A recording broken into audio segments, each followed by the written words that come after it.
Purple Daily is daily Vikings entertainment. We just want the Vikings to win a Super Bowl before we die. I will ride with this group. Seriously, man. Please. And away we go. All right, he's our guy, Darren Doogie Wolfson from the 5 Eyewitness News Sports Department. And he is here, as always, with some information, some speculation about the Minnesota Vikings.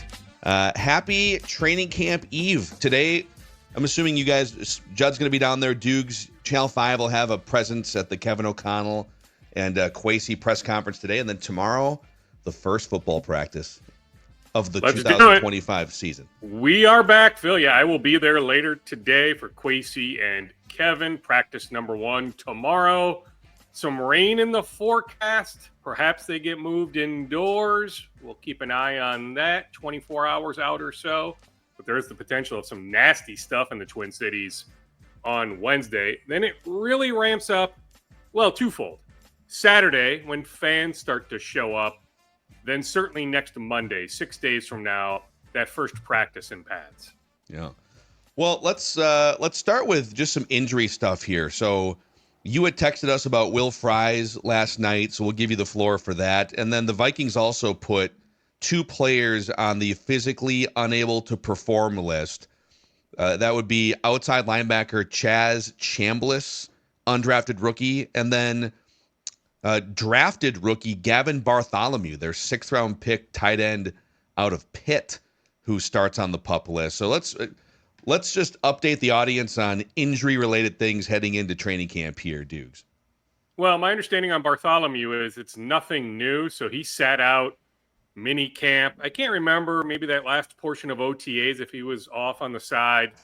But my understanding is this isn't some sort of new injury. I don't have necessarily specifics. I don't sense this is something that's incredibly long-term. I'm sure we'll get some clarity later today. It does certainly open up an opportunity for some of the younger guys. I mean, Bartholomew, clearly a younger guy, but like I think about Ben Yurosek, an undrafted free agent out of Georgia, that a lot of teams, now, hey, this may be a biased opinion where I got it from, but my understanding is a number of teams certainly had him as a 7th-round type draft pick. That the fact he went undrafted was a bit of a surprise. He had multiple bidders immediately after the draft, ultimately chose to come here. So this opens up a chance for him. I have not heard, at least right now, of them chasing any sort of veteran tight end. So that includes Noah Fant. Now, the previous regime, the Rick Spielman regime, they really liked Noah Fant. Maybe this regime does too. I just have not heard. Put it this way, as of Monday night, 6 p.m. or so, the Vikings had not registered any interest. We are sitting here on Tuesday morning, 10:15 a.m., so I guess I can't necessarily account for the last, whatever that is, 16, 17 hours, but you would figure if the Vikings had interest in Fant after the Seahawks made the move over the weekend, that they probably would have reached out on Monday to express some level of interest. That did not take place. Now, hey, as long as he's still out there, I'll keep an eye on his situation. On Will Fries, coming off the right tibia fracture, he will be okay pretty soon here. My understanding is some individual work early, then it'll ramp up second week or so. Bottom line / headline, he feels really good. But they will play this slowly. There's no reason for Will Fries to ramp things up, for example, 6 days from now, that first day in full pads. On Christian Darrisaw, super encouraging that we saw him June minicamp. Heavy brace protecting that surgically repaired knee. I'm told he feels great. I think we'll continue to see him move like we did 5 weeks ago. I still wonder about September 8th. I really do. I think that's really, really aggressive. But my understanding is Christian Darrisaw is feeling really good, that he looks really good. Do we think he's not going to be placed on the PUP then? Which they can still do till camp starts. But I mean, it would seem to me that with a guy coming off a knee injury this severe, which is what, torn ACL and MCL, if I'm correct, that you would probably start on the pup. Now, the move can be made, but I was a little bit surprised that he was not in that initial group of the two guys Phil just talked about who were on the list yesterday. Sure, although certainly noteworthy that he reported on Sunday. So you look at the veterans, non-quarterbacks that reported on Sunday, Rondell Moore, Will Fries, Christian Darrisaw, all with big injury question marks. Now, semantically, Judd, like, could Darrisaw participate? Like, you'll know the exact pup rules better than I will. And hey, it's semantics. They can shift it, snap of the fingers, right? But like, can he participate in individual drills? Can he do what he did during June mini camp if he's on the pup? Or if you're on the pup, you have to be off to the side or inside. Correct. Yes. So there's two pups. There's the one that you're placed on now, and you can be taken off at any time in training camp. If you're placed on the pup when the 53 is set, you must miss a mandatory 4 games. Yes, correct. That's what Hockenson was on a year ago, and I think he missed like 6 games or 7 games. So, but no, if Darrisaw is on the pup, he'd be off to the side. He cannot participate with his position group. Yeah, so I mean, I'd love to tell you I have the exact answer on whether he'll be on pup or not. Clearly, they could make that move today. Just because they didn't make it the other day doesn't mean they can't make it today. I just know he's feeling really good. And like individual drills, like I think like there's no reason why he couldn't do those. But again, is there any reason to rush it? Right. Does it hurt to start him right now on the pup, take him off the pup in a week or two when he's in a better spot to do individual, maybe even a little bit more? I just think, I'm telling you, bottom line, like September 8th, that's really tough. I mean, the surgery took place early November, injury late October. They allowed the swelling to go down, so they waited a good, 7 to 14 days until they did the surgery. He's an incredible athlete, but we're talking about a bigger guy. I just think 10 months from surgery date, approximately 10 months, that's super aggressive to be playing left tackle against the Chicago Bears. And much like last year with Hockenson, the bye is early enough where if you're playing it safe and you're, we could either start September 8th, but we have a bye week after the October 5th game. You give him one more month, but that's also 5 games. And that's my next question for the room here is the schedule on paper is much more favorable early. Later, and again, this could all change with like injuries and stuff, but later on you get 2 games against Detroit, you get 2 games against the Packers, Baltimore, at Chargers, Philadelphia is the first game out of the bye. But like early, you can make some hay. Chicago, Atlanta, Cincinnati home, the 2 games in Europe that are road games converted to neutral site games. How much, if Christian Darrisaw, let's say they play it safe like they did with Hockenson, and he doesn't come back until at least after the first 4 games, how much does that impact what you guys think their record might be with a first-year starting quarterback without the franchise left tackle? I mean, I'll tell you this much. They were very strategic in signing Justin School. Like, there was no interest in bringing back Quessenberry. Like, they were very strategic, calculated about, hey, we need an upgrade at the backup left tackle spot, that they believe enough in School. Now, you look at that early season schedule. Is Trey Hendrickson back for the Bengals? Okay, holding out right now. But is there some sort of resolution? Is Hendrickson in uniform week 3? He drove to Florida this morning. I know. I saw the Instagram post. Yes. Or somebody alluding to the Instagram post. So who knows, right? Plus their first-round pick is a pass rusher, Stewart, who still hasn't put pen to paper. But you'd love to have Darrisaw week 3 against the Bengals if they have their full defensive line. Then you think about weeks 4 and 5, TJ Watt, Myles Garrett. Like, you're talking about some elite pass rushers. Not that you can't scheme and offer help to School and all that, but yeah, that's a good question, Phil. Like, do you start him on pup to begin the year, then he comes back after the bye? Or does he miss maybe the first 2 games, but he's back for that Bengals game, or maybe back late September for that trip overseas? Remains to be seen. I can tell you, though, I've been told looks good, feels good. And I get it. That's pretty open-ended. What exactly does that mean? But he's in a really good spot. So I don't want to necessarily dismiss the idea of him coming back before the month of September is over. I just think September 8th is a bit aggressive. And he's too important to rush. So like that's the thing is the balancing act is, yes, the early season schedule gives you a chance to be successful. Christian Darrisaw playing is huge, but he's also coming off a torn ACL and MCL. And so if you rush him back and something goes wrong, now he's out again, possibly for the rest of the season. So yeah, it's definitely a balancing act. And I would guess, if nothing else, perhaps he sits out the first 2 games and comes back in like the 3rd or 4th game. But just That's from a what doctor, I'm wondering. I think it's worth Yeah. at least So he wouldn't be discussing pumped then. that. yeah.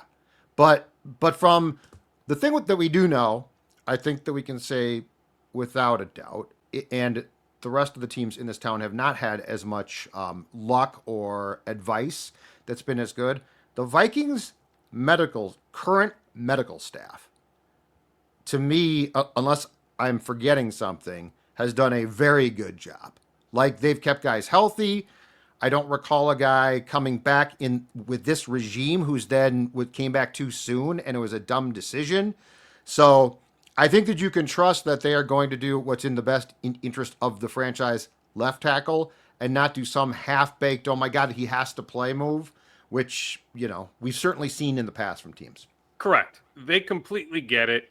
When talking about multiple ligaments torn, that to me is where it's a slippery slope. If it was just Correct. the ACL, maybe it's a slightly different conversation we're having. Like Stephon Diggs, did I see that he won't start camp with the Patriots on the PUP? So like we'll see Diggs pretty darn active when he's in Egan, August 12th and 13th, or whatever those dates are. Did I see that right? That Diggs won't start on the PUP? Yep, full clearance for Stephon But Diggs. oftentimes easier for a wide receiver, smaller guy, right, compared to Darrisaw, and we are talking multiple ligaments. I just know Darrisaw is in a really good spot. And hey, that's a big reason, Judd, why they signed Javon Hargrave coming off a major injury. Jonathan Allen, Jeff Okudah. Roll the dice on Rondell Moore, who you look at the contract. I'm not sure Rondell Moore is here the first week of September, but he'll have a chance at some point, right? They feel so confident about their medical staff. Hey, let's take a chance on these guys. We know they can play. We think we can keep them on the field.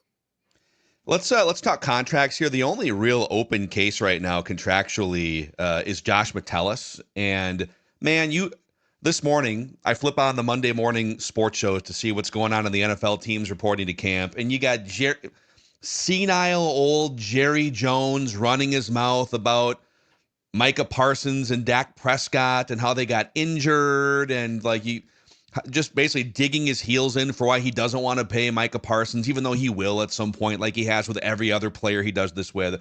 You got Mike Brown, the soon-to-be 90-year-old, also senile Bengals owner, talking about Trey Hendrickson. And then the only first-round pick that hasn't signed is Shamar Stewart, and it's about the language of, hey, and it's kind of a semantics thing. If a player were to get arrested or do something, then it triggers non-guarantees in the contracts, whatever. But like, the Vikings with the Wilfs all the way down, they mostly handle their contract business in February and March so that it's mostly clean and smooth sailing. You did have the TJ Hockenson ear infection fiasco from, was that last year, 2 years ago, whenever that was. But the Vikings don't have, knock on wood, these messy contract situations where the owners are in front of microphones like idiots. That being said, Metellus is the only loose end. What are you hearing? Yeah. I mean, imagine if like Woody Johnson, Jets owner, was the Vikings owner, right? I mean, there's some goofy owners. The Wilfs are not that. Yeah, the Hockenson situation a couple of years ago was a bit goofy, but wasn't overly goofy. Wasn't like what you just alluded to. On Josh Metellus, told, he stayed here in town the last few weeks to train. In correspondence with his trainer, told Josh, looks great. He's ready for camp. He is going to report to camp. The question is, how close are they on an extension? And will he do anything? Because like in June, he didn't do much. 7-on-7s, no. He sat out some other drills as well. He sat out a good portion of the drills. Can't necessarily fault him in June for doing so. My understanding is his camp, Drew Rosenhaus and company, the Vikings, have had good dialogue. I like to still think this thing gets across the finish line. I can't tell you right this exact second where things stand, but he is going to be in Egan. Like, he's not holding out. The question is, does he do some sort of hold in so doesn't participate in a bunch of drills starting on Wednesday? But I'm told he's feeling good, loves this team, wants to be here long term. The Vikings certainly have all sorts of interest in locking him up. It still comes down to, it's just a really hard contract to get done. It really is. I mean, I was looking, Phil. So he played over 200 special teams snaps last year, played nearly 1,000 defensive snaps. Yeah. Did anybody in the NFL combined snaps plus special team snaps play more snaps than Josh Metellus last year? Doubtful, unless it's a kick returner or a punt returner that also played 1,000 snaps on defense. Yeah. I mean, it's just, and he's not ridiculous. returning. He's got his, those snaps aren't him waving fair catch. Those are him colliding with people, right? Correct. Plus, like, I don't know exactly how to quantify paying for his leadership, but it's a real thing. Him firing guys up in the tunnel before they take the field, pregame, all that stuff. Like, him being a captain is incredibly meaningful. But we can have a conversation. How high is the ceiling for Josh Metellus? To me, Josh is a good player. I don't know if I can say great player. So what's that cutoff? Like, good player. And to me, you pay to keep a good player who plays a lot of positions, because I'm not a big believer in paying a safety a lot of money, but he's so much more than a safety. But I'm telling you, like, the Cam Bynum contract with the Colts, is that the contract you give to Josh Metellus? I think we can have some healthy dialogue on that. I think it's a really, really hard contract to get done. But to suggest that the sides are not talking or there's any sort of bitterness or anything like that, no, not at all. So I'll continue to say I think it eventually happens. I just don't know exactly when it'll happen. So if you strip out the special teams play entirely, too, the difficulty here is what position is he judged on? The Vikings, I'm sure, will say safety, but he plays nickel corner. He's played linebacker. Like, that's the difficulty of, I think, trying to pin down a contract. The thing about the practice when training camp starts, it's going to be intriguing to watch what he does and does not do, is the offseason practices that we watched, it was a very calculated move. So 7-on-7 was about as full speed as you could get. They went pretty hard. The team drills were essentially at a walkthrough pace, like literally installation type stuff, right? I mean, it was literally a walkthrough, yeah. The 11 on right, 11. so he wasn't going to get, but the fact is, it wasn't, Yeah. there was nothing that was going to happen in that where you had to be concerned, hey, I don't have a contract extension yet. If I get hurt, I'm screwed. Well, obviously, when practice starts, especially Monday, when they start going in full pads, team drills are going to be done at full speed. So I guess my question is, if he holds in, if contract extension is not done before then, does he do individual drills and then watch the rest? I mean, if memory serves me correctly, in 2023, although he signed quickly, Danielle Hunter held in, but he literally held in the building. I don't remember, he didn't come out. TJ Hockenson, I think, took part in individual drills until he signed, but did not take part in any of the team stuff, and I think 7-on-7 stuff. So, but the team drills, the option of sitting out team drills because you're not or the option of taking part because you're not concerned that they're going to be too aggressive, that's gone. They're going to be incredibly aggressive. So, I'm not going to be surprised if something gets done quickly here too. It's not going to shock me. Oh, it wouldn't shock me, just based on the dialogue that has taken place. Phil, remind us. So the Vikings could certainly bump his salary up this year. The concern is beyond this year, correct? Yep. Do I have correct. that right? That the Vikings have all sorts of space. If they want to give him a nice raise for 2025, that can easily be done. It's more about what does 2026, perhaps 2027 look like. Yeah. So then you'd have to be mindful of, like, not to get too into the weeds, but if you could front load something so that the cap hits are a little bit less punitive in 2020, 26, 27, there's always ways to. Brian ONeal is up for a restructure. There's like big chunks But it's going to take like 4 or 5 either cuts or big chunks or restructures just to get cap compliant before the Josh Metellus contract extension. So that's definitely something that they're trying to weigh here. And I'm sure for them, it's like, all right, well, if Theo Jackson plays really well and if Jay Ward shows a little something, like, is that a position that we could continue to get by a little bit on the cheaper side? Or is it Josh Metellus specifically that's driving the success of the defense? Do they feel like he's a made man through Flores' system, or that he's a unique chess piece that's hard to replicate? Maybe the truth lies somewhere in between those. I think it lies somewhere in the middle there. I do. I absolutely think it's somewhere in the middle. I mean, otherwise, if you're the Vikings, why are you engaging with Rosenhaus so much? Why are you trying so hard to get something done? So I think it absolutely lies somewhere in the middle. What's the TJ Hockenson? Speaking of Hockenson, what's his number? Isn't he a clear cut, some sort of restructure, whatever exactly that looks like candidate?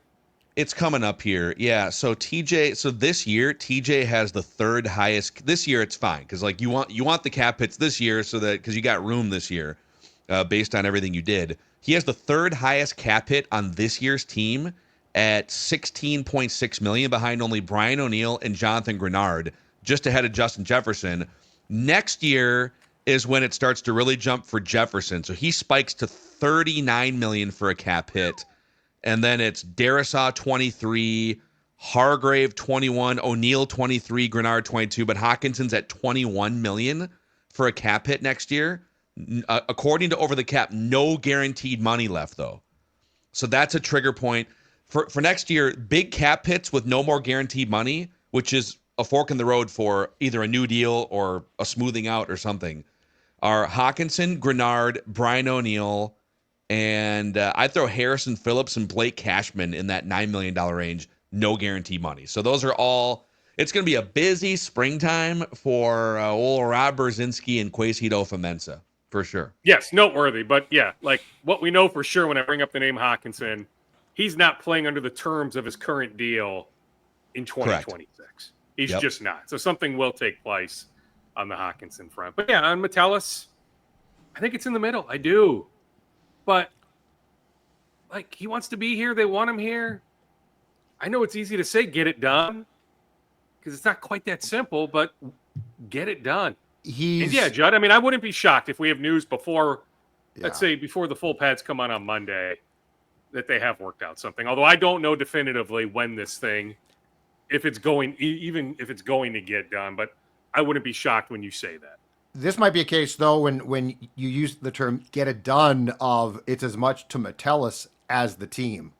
My guess is the team is going to come into a figure they're comfortable with, and he's going to take it or not. So, like, if you want to be here, because you are this hybrid, like if you take yourself to market, I would really be curious to see how teams evaluate you and what they consider you to be. But if you want to be here and want security that, goes beyond 2025, that's on the player too. It's not fair, but it's true. Like in this league, a lot of things from a contractual standpoint for players aren't fair. So if that's his desire, my guess is that the Vikings are going to say, here is take your pick, 3-year offer. It's yours. Do you want it? If he balks, I think we got probably a problem. Yeah, well, I think there's a price point. Yeah, I do. So yeah, I agree with everything you just said. I mean, if he gets to the open market somehow next March, I mean, man alive, the way he plays, it's a credit to him that he's been pretty darn durable. Yeah. But like that violent style, man alive, like, can he make it through another healthy season? We hope. And is he just a safety then at some point in time too? Like there's a lot of questions. I mean, he's really good at what he does, but it is a Liam Neeson-like very specific set of skills. It is weird because it's like he is his versatile set of skills, his particular set of skills is so valuable to the Vikings, but it almost like limits the market for him in some ways because other teams would, we would envision him in more of a traditional safety role based on our system. So in some weird way, it almost like lessens the amount of teams that would use him in the role that he's become so valuable in because they're not all running this Brian Flores bells and whistles complicated defensive scheme. Although, what if Brian Flores is a head coach next January? Well, yeah. It's I mean, at some point, we'll have closure on this thing, right? He's certainly deserving of another opportunity. Yeah. So at some point, do we get closure on the litigation front? And he's afforded another opportunity. I'd like to think that Flores gets another opportunity. Maybe it's not as soon as next January, but eventually. Yeah, that's a good question. There's still going to be a lot of things. We've been saying this for a year plus. Oh, no. But I'm saying... I don't know when this thing is going to finally I think the Tua stuff really hurt, though. I think the Tua stuff really hurt. And I don't know, like you could say he's grown and blah, blah, blah, and he's great at what he does. But, like, when you're talking about a guy that was considered, at the time at least, a franchise QB saying, I hate the guy now, it's a lot. In this league, that's a lot to go against. So it is, although when guys are at the podium that next day, including, correct me if I'm wrong, Metellus. Yeah, but they're defensive players. They love that. Yeah, for Flores. And hey, okay, but Warren Sharp has the Vikings as the #1 defensive front seven in the league. If that comes to fruition, if this Vikings defense is top 5, come early January, they finally win a playoff game under Kevin O'Connell. And the defense has a lot to do with that. I'd like to think all those accomplishments, the full body of work, trumps that Tua stuff. Yeah. I could be wrong on that, but I'd like to think it would. There's no owner in the NFL that would hire Brian Flores to oversee the development of a newly drafted young quarterback. But if your defense is terrible, and if you already have an established veteran, I don't need much help quarterback, the Bengals, for instance, the Bengals would be a great fit for Brian Flores. Smaller market, kind of low key. You could settle back in. Joe Burrow with an offensive coordinator pairing, maybe with Josh McCown.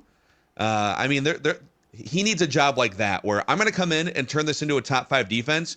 You guys worry about the offense over here. Just like the Vikings hired Mike Zimmer and did the same thing. I mean, he did oversee the development of Teddy Bridgewater until he got hurt, and then it was Bradford and Keenum. Yes. And he built a top 5 defense. I like the idea of Bengals. Yeah, maybe Cowboys is a bit too aggressive. I mean, Schottenheimer could certainly be a one and done. He's not going to Dallas. You can't put him in Dallas. But you've got an established veteran quarterback. Yeah, who would start Bengals crying. Is interesting. Dak would start crying if you got into him. Defensive players love that. Before we put a wrap on this episode with some final thoughts here, let's say you do get the bag, you sign a big contract. North American Banking Company is a great place to store your newfound money. 6 locations in the Twin Cities, Minnesota-based since 1998. And just in getting to know the folks at North American Banking Company over the last 9-10 months or so, I can tell you, very friendly, knowledgeable people, actual humans that handle your money that you can build a relationship with. It's great. They value the safety and security of your accounts. And whether it's something big like buying a home, tackling a renovation, setting up a new business, or just the basics, checking and savings, North American Banking Company can give you a better banking experience. nabankco.com/Mackey to learn more. That's nabankco.com/Mackey. Member FDIC, equal housing lender. It's 3M Open Week 2 here. We love events in the Twin Cities, and there's some good golfers coming to town this week, Dex. That's right. It's a busy week here in the Twin Cities. You got 3M Open that's starting this week. You got Ricky Fowler, Adam Scott, who were kind of last-minute commits there, Max Homa, Wyndham Clark, some of the best golfers in the world coming here to TPC Twin Cities in Blaine. So go to 3mopen.com to secure those tickets. It's going to be an absolute blast going on all week right now in Blaine. There'll be even post-game concerts like Lee Brice on Saturday, July 21st to the 27th. It's happening through Sunday. So go to 3mopen.com/tickets. Dukes, give us a few little final thoughts here for the road. If there's nuggets of information you want to throw out there, the platform is yours, or just things that you're going to have your eye on starting press conferences today and then practices starting tomorrow. Sure. Single game tickets. There are actually some tickets available. Will go on sale Thursday morning, 10 a.m. Central. So, if you're not a season ticket holder, now season ticket holders will be able to buy some extra tickets too. The Vikings will reach out to you on that front. But hey, if you're looking just to attend a game or two, there are actually some tickets available. You'll have an opportunity to purchase those on Thursday. Jihad Ward in town. Jordan Schultz, the first to report that on Tuesday morning, in for a visit. Will this be Dalton Reisner like from last year? Visits, then doesn't sign for a few weeks? Or will he visit and not sign? But I guess I wouldn't be surprised if he puts pen to paper in the very near future. If Jahai Ward is back, ended up playing, I was looking this up this morning, 460-something snaps last year. And like 400 of the 460-ish were passing downs, passing situations. That he's not known for playing the run, but another vet, 30-something years old on the other side of 30. But my understanding is Ward was a good teammate. They enjoyed having him last year. Mildly surprised that he's still on the market, but he is in Eagan today for, quote, a visit. But I'm just saying I wouldn't be surprised if he ends up back with the Vikings. Otherwise, just curious to watch some of these UDFAs, just some of these position battles. Ty Chandler, like running back 3. Who is running back 3? Is it Ty Chandler? That is super intriguing. And certainly cornerbacks, right? Like to date, I'm not aware of them like aggressively pursuing in this moment Asante Samuel Jr. or Rasul Douglas. But could that change in the coming weeks? But at least immediately, all these younger guys, McLaughlin and, well, Okuda's not that young, but Blackman, right? We have Rodgers, we have Murphy locked in, but, you know, there's some question marks thereafter. But they will be given every opportunity to shine for the next couple weeks. But I will keep an eye. I say couple weeks, but hey, maybe they see something in the first couple days that changes their opinion. But I just haven't heard of them chasing a vet cornerback in this moment. Yeah, otherwise, ready to rock and roll. Hoping the weather cooperates on Wednesday where we can be outside, not inside. Then it'll be nice to see the fans out there on Saturday. Then, to me, it really ramps up on Monday when they go full pads. Amen. Darren Doogie Wolfson from the 5 Eyewitness News Sports Department. We'll likely see you again later this week on Purple Daily, Dukes. Absolutely. Take it easy, boys. See ya. All right. For the Sports Dad, Judd's Camp Notes, Mustache Producer Dex, I'm Phil. We just want the Vikings to win a Super Bowl before we die. Purple Daily.